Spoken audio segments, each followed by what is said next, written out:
Bonjour, bonjour. Donc là, aujourd'hui, l'exercice du jour sera le suivant.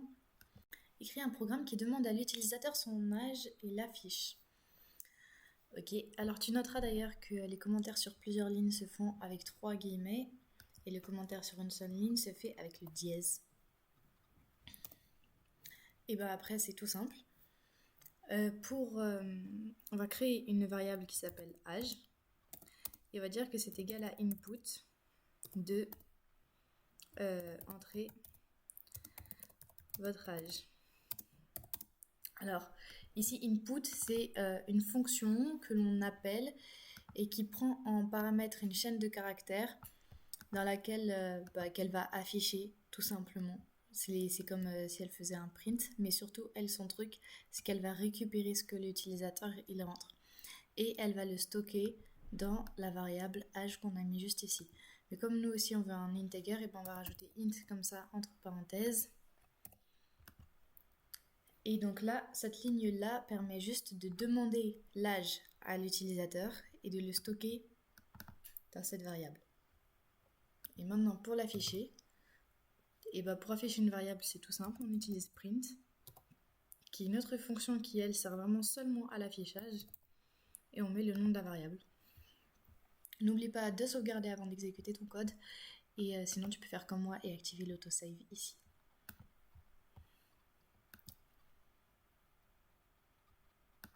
Voilà, entrez votre âge, et ben là, si je rentre 78, 78. Aussi simple que ça. Tu noteras que ce sera toujours le même pattern, c'est-à-dire qu'il y a toujours une fonction, généralement ou plus, qui permet de lire ce que l'utilisateur il rentre, et tu as une fonction qui permet d'afficher des choses. C'est toujours le même pattern pour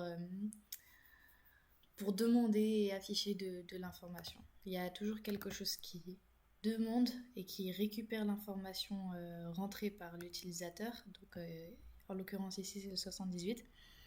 Et après il y a l'affichage. Donc en Python c'est comme ça. En Java, ici ce serait plutôt l'équivalent d'un scan.nextInt. Et ici ce serait un println, etc. etc. Donc première question faite. Et maintenant, modifier le programme précédent pour qu'il affiche ces informations sous la forme prénom, nom, âge avec un. Donc un petit message en fait. Et pour ça, c'est simple. On a maintenant 2 nouvelles variables qui se sont rajoutées. Donc on a fait âge et là maintenant on va faire le nom. Donc nom est égal à input. Oh, pardon. Input. Et là pareil, un petit message qui va s'afficher ici avant que l'utilisateur ne rentre quelque chose. Est-ce que ce message est obligatoire? Non, mais on va le mettre quand même parce que comme ça nous aide, nous, à comprendre lorsqu'on lit le code et puis ça aide l'utilisateur à comprendre. Donc on va dire entrez votre nom. Hop.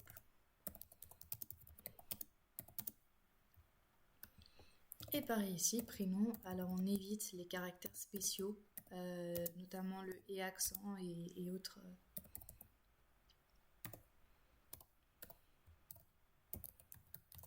Entrez votre prénom. Par contre, dans les messages, dans les chaînes de caractères comme ça, il n'y a pas de souci. Au pire des cas, ça va pas s'afficher. Ce sera pas le cas ici.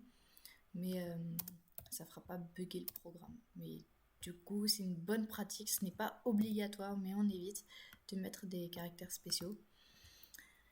Et ici, on remarquera qu'on n'a pas mis de int, tout simplement parce que là, les variables nom et prénom, on s'attend à ce qu'elles reçoivent des chaînes de caractères. Hein. On attend plutôt un Sophie, un Sarah, un quelque chose, plutôt que un 178 ou 104 ou n'importe.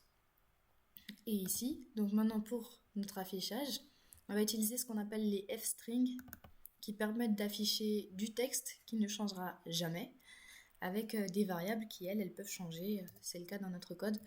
Donc pour ça, on met un F, on ouvre des guillemets. Et là, quand on veut rentrer une variable, comme là c'est le cas ici, on veut rentrer directement le prénom. Et on va mettre une accolade et on va mettre le nom de la variable ou un calcul ou n'importe, mais qui n'est pas une chaîne de caractères stable.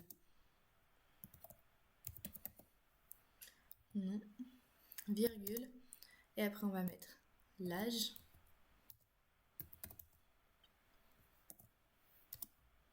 en point. Oups. Et voilà, voyons voir ce que ça fait. Entrez votre âge. Et bah écoute, j'ai 12 ans.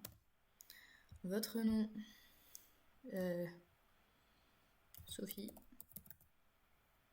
Non, moi c'est le prénom. On va dire, je sais pas, mon nom. Et ici, on avait dit Sophie. Sophie, mon nom, 12 ans. Et voilà, on a affiché exactement ce qui était demandé.